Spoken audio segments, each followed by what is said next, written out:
नमस्कार देवी और सज्जनों, मेरा नाम है मुकुल देवरक्षपति। आप लोग लाइव टाइम्स टीवी देख रहे हैं और इस समय पर आप लोगों के बीच में हिमाचल की बात, हमारा मॉर्निंग बुलेटिन लेकर हम लोग हाजिर हैं।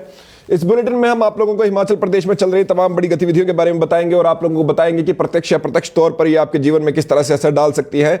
और सुबह का समय है, इसलिए आप सभी लोगों के पास भी बहुत लिमिटेड समय इस समय पर होता है और उसी के साथ साथ हम भी ये चाहते हैं कि आपका समय भी बचा रहे और उसी के साथ साथ ज्यादा से ज्यादा जितनी ज्यादा जानकारी है वो आपको कम से कम समय में मिल पाए। तो इसलिए आप सभी लोगों को जल्दी से जल्दी इस बुलेटिन को स्टार्ट हम लोग आप लोगों के बीच में करते हैं और आप सभी लोगों से भी अनुरोध रहेगा कि केवल अपने तक इसी बुलेटिन को ना रखें और लोगों तक भी पहुंचाएं। इसलिए स्ट्रीम को जरूर शेयर कीजिए, लगातार शेयर कीजिए और अगर ज्यादा शेयर नहीं कर सकते तो किसी 2-3 बड़े ग्रुप्स में शेयर कर दीजिए जिसके बहुत से मेंबर्स हो और लाइक का बटन लगातार दबाते रहे। उसी के साथ अपने कमेंट के माध्यम से विचार अवश्य व्यक्त करें और कमेंट के ये सभी चीजों का एक कारण रहता है, एक तो ये न्यूज सब जगह पहुंच सकती है और दूसरा ये रहता है कि भाई आपके कमेंट्स की वजह से यहां पर आप लोगों की क्या यहां पर राय है, एक जनता क्या सोचती है उसके बारे में पता चल जाता है। दूसरी बात, लाइक करने को मैं इसलिए कहता हूं ताकि ज्यादा से ज्यादा लोगों तक पहुंच पाए और शेयर जरूर कीजिए, ग्रुप्स के बीच में आप शेयर कीजिए, बहुत बढ़िया रहेगा। चलिए जी, हिमाचल की बात यहां पर शुरू करते हैं। यहां पर हिमाचल की बात में हमारे मॉर्निंग बुलेटिन में सबसे पहले तो आज बात करेंगे हम यहां पर पर्यटकों की। हिमाचल प्रदेश में पर्यटक आते हैं और पर्यटक आना उनका स्वागत है, लेकिन उसी के साथ कुछ अप्रिय घटनाएं यहां पर हमेशा होती है पर्यटकों के आने के साथ साथ जुड़ी हुई, और उन्हीं के बारे में हम यहां बात करेंगे। ऐसी कुछ घटना हमें यहां पर सुंदरनगर के हराबाग में गुरुवार देर रात देखने को मिली, जहां पर 2 गुटों में झड़प के बीच में दोनों में सिर्फ पास लेने के चक्कर में आपसी विवाद हो गया और उस आपसी विवाद के करके उन्होंने सरेआम यहां पर तलवारें निकाल दी, तलवारें एक दूसरे पर लहरा दी। आप लोगों को बता दें, ये 2 गुटों के बीच में ये जो झड़प हुई थी तो उनके यहां सिर्फ इसलिए कि पास लेने के चक्कर में, और पास लेने के चक्कर में उन्होंने क्या हुआ कि भाई वो एक दूसरे से लड़ पड़े और उसी के साथ उनके इस जो बवाल उन्होंने खड़ा किया उसकी वजह से वहां हाईवे पर लंबी लाइनें लग गई और लंबी लाइनें लगने के बाद उन्होंने यहां पर जो स्थानीय निवासी हैं उन्होंने देखा कि भाई ये जो तलवारें निकाल के बैठे हुए हैं, तो उन्होंने यहां पर पुलिस को सूचित किया और सूचना मिलने पर पुलिस मौके पर पहुंची और पर्यटकों की गाड़ियों को मौके से रवाना, जो पर्यटकों की गाड़ियां जो है मौके से रवाना हो चुकी थी। और हाईवे पर इस तरह के मामले बहुत से सामने हमारे बीच में पहले भी आ चुके हैं। आपको बता दें कि यहां पर हालांकि पुलिस की ओर से प्रयास ये किया जाता है कि पर्यटकों को किस तरह से कोई प्रॉब्लम ना हो, और आपको जैसे कि पिछली बारी जानकारी है कि कितना बड़ा इशू हो गया था, खासकर मंडी ही जिला में इशू हुआ था कि जो लोग यहां बिना हेलमेट के यहां पर मणिकर्ण साहिब को जा रहे थे तो उन लोगों के जब ये चालान काटे गए बिना हेलमेट या बिना किसी जो कागज के जा रहे थे या फिर अपनी बाइक्स पर जिन्होंने अलग से यहां पर जो वेल्डिंग वगैरह करके यहां पर झंडों के लिए स्थान लगाया था उसको लेकर जा रहे थे, तो यहां पर इशू जो है वो उसको धर्म का एंगल देकर यहां पर पुलिस के काम पर ही क्वेश्चन मार्क उठा दिया गया था। हालांकि उसके बाद उन्होंने यहां पर चालान नहीं काटे, लेकिन एक प्रश्न यहां पर यह रहता है कि पर्यटकों के साथ जब पर्यटक यहां पर आते हैं तो उनके साथ अगर कोऑपरेट यहां पर पुलिस करती है तो उसका मतलब ये तो कतई नहीं है कि यहां पर प्रदेश में वो यहां पर जो प्रदेश का जो इस समय पर आप कहते हैं कि भाई शांति जो वो भंग करेंगे, ये कतई नहीं रहता। बहरहाल इस तरह की पहली घटना तो ये है नहीं, हिमाचल प्रदेश में पहले भी इस तरह की घटनाएं हो चुकी हैं और ये बड़ा अपने आप में एक बहुत बुरी बात है जो ये चीजें होती है। तो इस तरह की चीजों के लिए क्या यहां पर एक्ट होना चाहिए, आप लोग अपने कमेंट्स के माध्यम से बताइए। और क्या आप लोग जहां रहते हैं वहां पर भी कुछ इस तरह का कभी हुआ है, आप लोगों ने देखा है क्या हुड़दंगबाजी रहती है? क्योंकि एक तो ये हो गया, ये चलिए फिर भी थोड़ा कम होता है, खासकर जो पर्यटक आते हैं और खासकर कूड़ा जो छोड़कर जाते हैं और यहां पर हमारे बीच में प्लास्टिक का पहाड़ तैयार हो जाता है। इवन ऐसी जगहों पर जाके जो बिल्कुल शांत सी जगह होती है, बिल्कुल साफ सी जगह होती है, वहां पर भी जब वो कूड़ा वगैरह फेंक कर जाते हैं और उसके बाद हमारी वो जगहें जो वो खराब होने लग पड़ती हैं, वो भी एक अपने आप में बड़ा इशू है। इंजॉय करते हैं, इंजॉय कीजिए, इंजॉय करने के लिए कोई मना नहीं है, लेकिन उसका अर्थ कतई ये नहीं है कि भाई हिमाचल प्रदेश की शांति आप यहां पर खराब करेंगे या फिर हिमाचल प्रदेश में किसी तरह से यहां पर लोगों में डर का माहौल आप बनाएंगे। आप लोग इसके बारे में क्या सोचते हैं अपने कमेंट के माध्यम से बताएं और इस स्ट्रीम को जरूर शेयर कीजिए। मैं आपको हमेशा कहता हूं स्ट्रीम जरूर कीजिए और उसी के साथ साथ आप लोगों को यहां पर यह जरूर कहेंगे कि भाई लाइक का बटन लगातार दबाते रहे और कमेंट के माध्यम से अपने विचार अवश्य व्यक्त करें। इसी के साथ साथ अगली खबर की ओर आपको लेकर चलते हैं। हिमाचल प्रदेश में सबसे बड़े विवादों में से सीमेंट विवाद इस समय पर चल रहा है। जिसमें अडानी समूह ने अपने अपने जो सीमेंट विवाद को लेकर यहां पर यह शर्त रखी थी कि भाई जो उन्होंने यहां पर माल भाड़े को लेकर अपने सीमेंट के जो कारखाने हैं वो यहां पर बंद कर दिए थे और उन्होंने कहा था कि भाई माल भाड़ा कम होना चाहिए, जो माल भाड़ा यहां पर ये लोग लेते हैं वो बहुत ही ज्यादा है और उसे हम यहां पर देने में सक्षम नहीं है, ना हम देना चाहते हैं, तो इसलिए हम लोग चाहते हैं कि माल भाड़े को कम किया जाए। लेकिन उसके बाद इस पर यूनियन नहीं मानी और तब से लेकर अब तक करीब करीब 40 दिन हो चुके हैं और सीमेंट फैक्ट्रियों पर ताला लगा है। और सीमेंट फैक्ट्रियों पर ताला लगने के साथ साथ यहां पर दूसरी बड़ी बात यह देखने को मिल रही है कि भाई जो वो सीमेंट फैक्ट्रियां के साथ जुड़े हुए जितने भी ट्रक ऑपरेटर्स और जितने भी यूनियन है उन सबके घरों में भी इस समय पर आमदनी एकदम से शून्य हो गई है। पिछले कल भी एक और बैठक हुई। आप सभी लोग इस स्ट्रीम को जरूर शेयर कीजिए और लाइक का बटन जरूर दबाइए। इस समय पर हम 68 लाइकों पर है। कम से कम जब तक हम ये खबर आपको सुनाए, क्योंकि लंबी खबर है, हमें 100 से ऊपर या 150 से ऊपर तो निकल जाना चाहिए। तो लाइक का बटन लगातार दबाएं और बड़े ग्रुप्स में 2-3 बड़े ग्रुप्स में शेयर कर दीजिए और अपने कमेंट के माध्यम से जरूर रखें। आपको यह बताना चाहते हैं, देखिए 2 चीजें यहां पर समझने की आपको आवश्यकता है। पहली चीज, यहां पर माल भाड़ा ज्यादा होने की वजह से अडानी समूह ने कहा कि हम लोग भाई अभी काम कंटिन्यू नहीं कर सकते, हमारे जो काम को है वो 12 नहीं खाता है, जो हमारी लैंग्वेज में कहते हैं। उसके बाद जो वो यहां पर सजेस्ट कर रहे थे वो था 6 रुपए माल भाड़ा रखा जाए और जो यहां पर यूनियन है वो 10 रुपए से नीचे आने का नाम नहीं ले रही थी। इसके बाद ये चीज चलती चलती अब 40 दिन के विवाद में पहुंच चुकी है। इतने लंबे समय से कोई भी चीज यहां पर नहीं बदली है। पिछले कल भी हमारे बीच में यहां पर बैठक हुई और उसमें भी सीमेंट विवाद नहीं सुलझा। पिछले कल हमारे बीच में सचिवालय में 3 बजे से 5:30 बजे तक यह बैठक की गई, जिसमें ट्रक यूनियनों के 15 और सीमेंट प्लांट के 7 प्रतिनिधि आए हुए थे। अब इसमें क्या हुआ कि भाई ये बैठक हुई लेकिन बात नहीं बनी और बैठक की अध्यक्षता उद्योग मंत्री कर रहे थे। जब तक हमारे घरों में आग नहीं लगती हमें लगता नहीं है कोई चीज महत्वपूर्ण है। इसलिए अभी आप लोगों को शायद ये महत्वपूर्ण ना लगे खबर, लेकिन फिर भी ये खबर आप लोगों के घरों तक भी पहुंचेगी, क्योंकि जब भी कोई सामान आता है, डीजल का रेट बढ़े, वो भी आपके घर तक पहुंचता है। लेकिन तब क्योंकि आप चटक खबर अगर आप चाहते हैं तो चटक खबर की जगह सिर्फ खबर की तरह से इसको सुने और समझे कि किस तरह से आपके लाइफ में इंपैक्ट कर रही है। आपको बता दें कि अभी सहमति नहीं बनी है और उसके लिए जो उद्योग मंत्री ने भी यह बताया कि भाई सहमति नहीं बन पाई और उसी के साथ साथ मुख्यमंत्री जी को यह बताया जाएगा, इसके बाद इस पर फैसला लिया जाएगा। ट्रक ऑपरेटर्स ने 2 टूक यहां पर कहा है कि सीमेंट ढुलाई रेट तय करने को लेकर जो तैयार की गई हिमकॉन एजेंसी की रिपोर्ट सार्वजनिक की जाए। अगर हमारे और उच्च स्तरीय कमेटी के फॉर्मूले से कम रेट हुए तो ऑपरेटरों का आंदोलन जारी रहेगा और 1 हफ्ते का अल्टीमेट दिया गया है। यहां पर ऑपरेटर्स क्लियर कर रहे हैं कि भाई देखिए हम तो इसी रेट पर करेंगे, अगर हमसे उससे कम रेट किया गया तो हम जो है यहां पर काम नहीं करेंगे, हमारा आंदोलन जारी रहेगा। और उद्योग मंत्री ने हालांकि ये कहा है कि उनकी प्राथमिकता ये है कि भाई जितना जल्दी हो सके ये प्लांट स्टार्ट हो, क्योंकि उससे ऑब्वियसली लोगों का घर भी चलता है, सरकार को भी पैसा बनता है, सरकार का भी काम चलता है। यहां पर अब बड़ा प्रश्न यह है कि भाई क्या होगा। अडानी जी ने यहां पर 3 शर्तें जो रखी है, जो अडानी समूह है उन्होंने 3 शर्तें रखी है। उनकी शर्तें क्या है, उसमें से एक शर्त ऐसी है कि 2761 ट्रक जो है वो हटाया जाए और नए जो है उन पर भी रोक लगाई जाए।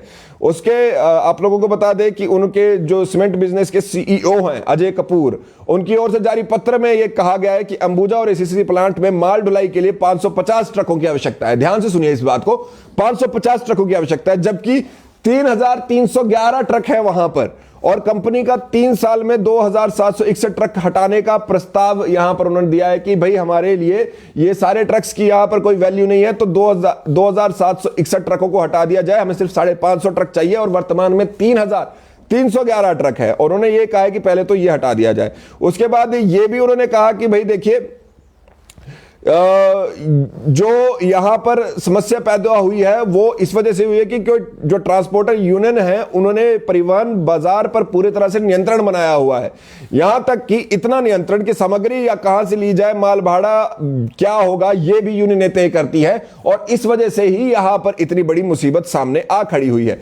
और यही वो कह रहे हैं, लगातार ये कह रहे हैं कि भाई इस वजह से ये ज्यादा दिक्कत है। हम लोग तो काम करना चाहते हैं, हम लोग तो बेहतर करना चाहते हैं, लेकिन करें कैसे। फिर से एक बार ये हमारे बीच में जो बैठक थी वो बेनतीजा रह गई है। ये एक लेटर आया है, रिपोर्ट हालांकि कमेटी की अभी सार्वजनिक नहीं की गई है और इसी तरह से अब जब तक सार्वजनिक नहीं होगी तब तक इसके बारे में कुछ कहना मुश्किल है। लेकिन फिलहाल के लिए ऐसा नहीं लग रहा कि दोनों दलों में से कोई भी नीचे यहां पर कोई भी किसी दूसरे की बात यहां पर मानना चाहता है, कोई भी सुनना चाहता है, तो देखना यह होगा कि आने वाले समय में क्या होगा। आप लोग इस स्ट्रीम को जरूर शेयर कीजिए, लाइक का बटन जरूर दबाते रहें, लगातार दबाते रहें और कमेंट के माध्यम से अपने विचार अवश्य व्यक्त करें। अगर स्ट्रीम शेयर करें आप 2-3 बड़े ग्रुप्स में करें तो बहुत बढ़िया रहेगा जी, आप लोगों का बहुत बहुत इस्तकबाल रहेगा, क्योंकि सुबह सुबह आप और हम जैसे ही लोग हैं एक दूसरे की मदद करें तो बहुत बढ़िया रहेगा। चलिए, जय श्री राम। अगली खबर की ओर आप लोगों को लेकर चलते हैं। अगली खबर हमारे बीच में शिमला से, जहां पर JOAIT के अभ्यर्थी जो है उनका आखिरकार गुस्सा फूट ही पड़ा। काफी समय से अपने रिजल्ट का इंतजार कर रहे JOAIT के जो छात्र थे, अभ्यर्थी थे, वो यहां पर पहुंच गए और सचिवालय के बाहर पहुंचे और उन्होंने यहां पर उनका गुस्सा यहां पर निकला। उन्होंने यहां पर अभ्यर्थियों ने कहा कि पिछले 5 साल से लाइब्रेरी में बैठकर दिन रात एक ही पेपर की उन्होंने तैयारियां की और नियुक्ति के लिए अब सचिवालय में चक्कर काटने पड़ रहे हैं। उन लोगों का यह कहना कि भाई देखिए, हमने JOAIT उत्तीर्ण किया, लेकिन मामला सुप्रीम कोर्ट पहुंच गया, विचाराधीन होने के कारण रिजल्ट घोषित नहीं हो रहे हैं। ये अभ्यर्थी सरकार की ओर से सुप्रीम कोर्ट में पैरवी की मांग कर रहे हैं और नौकरी पाने के लिए 4 बजे से 4 बार सचिवालय पहुंच चुके हैं। ये सिर्फ ये कह रहे हैं कि सरकार हमारे पक्ष में, जो प्रदेश सरकार है, हमारे पक्ष में सुप्रीम कोर्ट में जाए और उतना सा वहां पर हो जाए। इसी के साथ साथ यहां पर देखिए, सुबह 10 बजे से अभ्यर्थी मुख्यमंत्री के इंतजार में खड़े रहे, लेकिन जब उनसे वो नहीं मिल पाए तो वो यहां पर वो लोग यहां पर जो एक थोड़ा सा उग्र हो गए, नाराजगी जो है थोड़ा जैसे जो पहले निराशा थी वो फट गई और उसके बाद काफी यहां पर महिला अभ्यर्थी रो रहे थे। जो युवक है वो भी यहां पर काफी गुस्से में दिखे। यहां पर कहा गया कि जो पिछली सरकार थी उसने 3 साल तक बेवकूफ बना के रखा, बेरोजगारों का मजाक बना दिया, अब तो ऊपर वाला ही हमारी मेहनत को जानता है और हमें नौकरी देगा। यहां पर इतनी तक बात यहां पर पहुंच चुकी है। उसी के साथ JOAIT के अभ्यर्थी ने यहां तक कह दिया कि सिस्टम ने हमें आंसू दे दिए हैं भाई। और यहां पर आप समझिए, ये आप लोगों को लाइव हमारे चैनल पे भी दिखा होगा। यहां पर मुख्यमंत्री जी ने इसके बारे में कहा है कि जब वो पूरा दिन हो गया और शाम के समय वो यहाँ पे ठंड में ठिठुर रहे थे तो मुख्यमंत्री उनके पास आए और उन्होंने कहा कि 25 जनवरी को सरकार सुप्रीम कोर्ट में एप्लीकेशन दायर करेगी और वही जो JOAIT की भर्ती पर जल्द कोई अंतिम फैसला देने पे गुहार कोर्ट से यहां पर लगाएगी। यानी कि प्रदेश सरकार यहां पर JOAIT के लिए अपना साथ यहां पर देने की बात की है। आश्वासन जब उन्होंने ये दे दिया, मुख्यमंत्री जी ने दे दिया, उसके बाद JOAIT के अभ्यर्थी शांत हुए और घर चले गए। तो 25 जनवरी को सरकार सुप्रीम कोर्ट में अपनी एप्लीकेशन दायर करेगी और जल्दी से जल्दी इस चीज को, इस अंतिम फैसले देने की गुहार यहां पर लगाएगी। और उम्मीद है हमारे JOAIT के मित्र जो है वो उससे खुश हो, खफा ना हो अब, क्योंकि काफी समय से उनकी ये स्ट्रगल चल रही है और आप लोगों के बीच में भी मेरी स्ट्रगल लगातार चल रही है। आप लोगों को ये बोलने की कि स्ट्रीम को जरूर शेयर कीजिए, अगर नहीं कर सकते तो लाइक का बटन दबा दीजिए। 1 लाइक से आपका क्या बिगड़ेगा। और शेयर करने के साथ साथ लाइक का बटन दबाने, 131 लाइक पे हम इस समय पर है। इसे जल्द से 200 पर पहुंचाते हैं, ये आपसे चाहते हैं। 200 से ज्यादा व्यक्ति तो देख रहे हैं। तो चलिए जी, अगली खबर की ओर आपको लेकर चलते हैं। तो JOAIT के अभ्यर्थियों का गुस्सा फूटा है और उसी के साथ अब CM साहब ने यह बोल दिया कि 25 जनवरी को सरकार जो है सुप्रीम कोर्ट में आप लोगों के पक्ष में यहां पर बात करेगी, जल्द से उनसे ये बात करेगी कि जल्दी से जल्दी इसका निपटारा हो ताकि इसका रिजल्ट निकाला जा सके। इसी के साथ आपको बता दें कि 2025 तक हिमाचल प्रदेश को एक ग्रीन स्टेट बनाने के, हरित राज्य बनाने का लक्ष्य भी यहां पर CM सुक्खू जी ने सामने रखा है। उन्होंने कहा है कि इस पर काम किया जाएगा, एक सस्टेनेबल एनर्जी जो है हमारे बीच में रहे, सस्टेनेबल, उसके लिए यहां पर सरकार जो है वो अपनी कार्यरत है। आप लोगों के कमेंट में यहां पर बुलेटिन के अंत में लूंगा, लेकिन तब तक आप इस स्ट्रीम को शेयर कीजिए और लाइक का बटन जरूर दबाते रहे। मैं बार बार ये रिक्वेस्ट कर रहा हूं और तड़कती भड़कती खबर अब मेरे पास नहीं है, मैं क्या करूं। अगर दूंगा तो आप कहेंगे कि भाई गलत ही खबर दे रहे हो। चलिए, इसके साथ साथ आप लोगों को ये भी बता दें, हिमाचल प्रदेश, जैसे कि आप लोगों को जानकारी है कि भाई हमारे बीच में जो भारतीय जनता पार्टी के राष्ट्रीय अध्यक्ष है, जो बिलासपुर से आते हैं, JP नड्डा जी, उनकी यदि हम बात करें, उनके कार्यकाल को 1 साल के लिए बढ़ा दिया गया है। और उस कार्यकाल को बढ़ाने के साथ ही यहां पर अब प्रश्न ये जागा हुआ है कि क्या प्रदेश के अध्यक्ष जो है हमारे बीच में सुरेश कश्यप जी, क्या उनके कार्यकाल को भी यहां पर बढ़ाया जाएगा।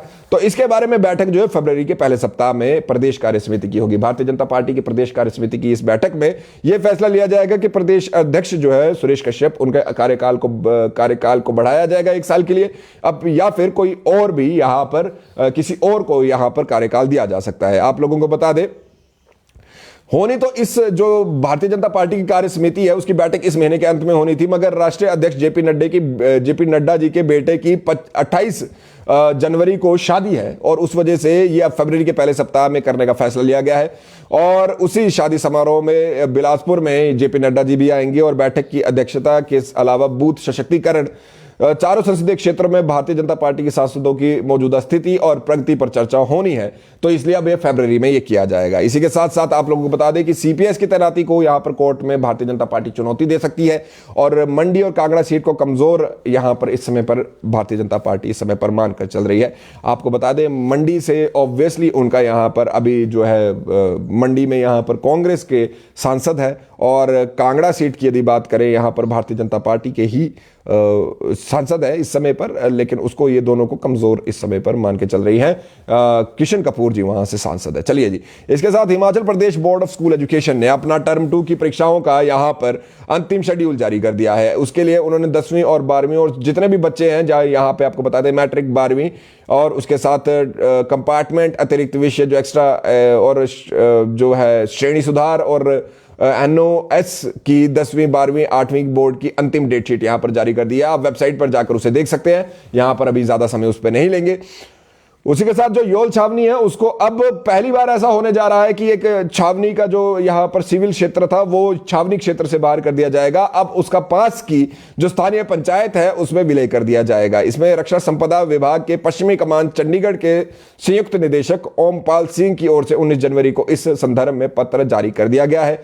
और उसी के साथ साथ ये जो हमारे बीच में मतलब ऐसा नहीं है कि प्लेस ही हटा दिया गया, लेकिन जो वहां का सिविल वाला पार्ट है उसको यहां पर योल वाले पार्ट से हटाकर पंचायत में डाल दिया गया है। तो ये अपने आप में इस तरह का पहला मामला है। उसके साथ बर्फबारी के लिए ये कहा गया है कि अगले 6 दिनों तक हमारे बीच में बर्फबारी का अलर्ट हो सकता है। 24 जनवरी को भारी बारिश और बर्फबारी का अलर्ट यहां पर कहा गया है। उसी के साथ बारिश के साथ साथ हमारे बीच में इस समय पर प्रदेश में हालत थोड़ी खराब हुई है। 3 NH 380 सड़कें और उसी के साथ 330 बिजली के ट्रांसफार्मर ठप हुए हैं। कई क्षेत्रों में ब्लैकआउट के साथ मंडी जिला में 147, लाहौल स्पीति में 106, चंबा में 3, किन्नौर में 28, कुल्लू में 22, शिमला में डोडरा कवाड़ सब डिवीजन के 24 बिजली ट्रांसफार्मर इस समय पर बंद है। आप सभी लोग जो यहां पर जुड़े, आप सभी लोगों का जुड़ने के लिए बहुत बहुत धन्यवाद। आपने अभी तक इस स्ट्रीम को शेयर नहीं किया तो स्ट्रीम को जरूर शेयर कीजिए और 3-4 ग्रुप्स में कर दीजिए और उसके साथ लाइक का बटन लगातार दबाते रहे और कमेंट के माध्यम से अपने विचार अवश्य रखें। आपके कमेंट यहां पर जो मैं कुछ देख पाऊंगा तो मैं लेने का प्रयास करता हूं। तब तक आप इस स्ट्रीम को जरूर शेयर कीजिए और लाइक का बटन जरूर दबाएं। सुबह सुबह कुछ ही लोग जागे होते हैं, आप और हम जैसे एक दूसरे की सहायता में करनी चाहिए।